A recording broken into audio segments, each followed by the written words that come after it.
Les vraies voix Sud Radio. Et 3 mots dans l'actu, Félix, qui sont scabreux, oreilles et flèches. Un sénateur Horizon accusé par une députée Modem de l'avoir drogué à son insu pour tenter de l'agresser sexuellement. Les deux parlementaires ont confronté leur version devant les enquêteurs.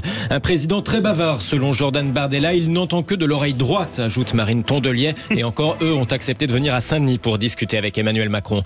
Et puis, il est revenu le temps de la flèche de Notre-Dame. La silhouette devrait de nouveau se dresser dans le ciel parisien avant Noël. Les vraies voix Sud Radio.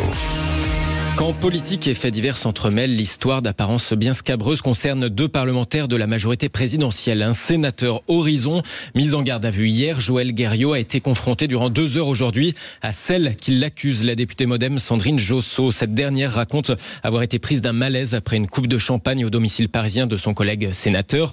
C'était dans la nuit de mardi à mercredi. Elle dit l'avoir aperçu avec un petit sachet en plastique pour la droguer en vue d'une agression sexuelle, suite à quoi elle raconte s'être enfuie. Les prélèvements révèle effectivement la présence d'ecstasy dans l'organisme de cette députée, indique le parquet. De l'ecstasy retrouvée aussi au bureau et au domicile du sénateur Guerriau. Réaction du secrétaire général du parti Horizon, Christophe Béchu. Ce sénateur ne pourra pas rester en cas de doute sur la véracité des faits. J'ai lu ça avec consternation et effarement. Et si c'est vrai, c'est effroyable. Demain matin à 9h, nous aurons un bureau politique. Nous aurons évidemment l'occasion d'évoquer cette situation. Si le moindre de ces éléments est vrai, il devra évidemment en tirer les conséquences. Il ne peut évidemment pas rester au sein du parti s'il y a le moindre doute sur la véracité de tout ça.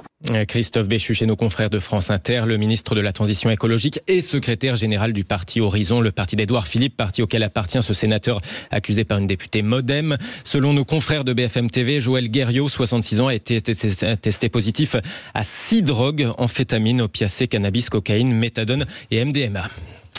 Et on passe au deuxième mot. Emmanuel Macron écoutait aujourd'hui les chefs de parti à Saint-Denis. Oui, à moins que ce soit l'inverse, puisqu'il paraît qu'il est bavard. En tout cas, le chef de l'État les avait encore invités à la maison de l'éducation de la Légion d'honneur. Au menu des discussions, Gaza, l'Ukraine, l'élargissement des référendums au sujet de société, la décentralisation, les possibles réformes constitutionnelles. Une rencontre boycottée par LR, le PS, par LFI aussi, mais même du côté de ceux qui ont répondu présent, l'enthousiasme était très modéré. En arrivant, comme en témoigne l'écologiste Marine Tondelier, le communiste Fabien Roussel, puis Jordan Bardella pour le RN. Ce que je souhaite quand même, c'est qu'Emmanuel Macron se rende compte qu'il entend quand même beaucoup plus de l'oreille droite que de l'oreille gauche.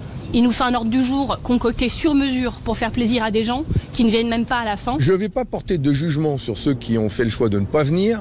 Je peux aussi les comprendre. C'est la deuxième rencontre que l'on a ici. Il y a le 49.3 qui tombe toutes les semaines à l'Assemblée nationale. Vraiment, il y a une impasse démocratique. Je dénonce un peu le satisfecit permanent du président de la République et un président très bavard. Mais derrière les mots, il n'y a pas grand-chose. On multiplie les grenelles, les conférences, les grands débats.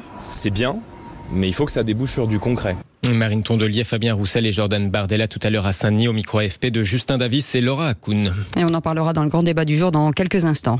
Troisième mot, flèche, celle de Notre-Dame. Elle devrait de nouveau se dresser dans le ciel de Paris avant Noël. La flèche de Viollet-le-Duc était tombée dans le brasier du spectaculaire incendie en 2019. 4 ans après, l'établissement public chargé de la reconstruction indique qu'elle sera terminée le mois prochain. Reconstruction à l'identique donc pour cette flèche gothique conçue par Viollet-le-Duc au 19e, soutenue par une charpente en bois de chêne massif. Elle culmine à 96 mètres de hauteur. Vous restez avec nous. Ça compense merveilleusement le délire nantais.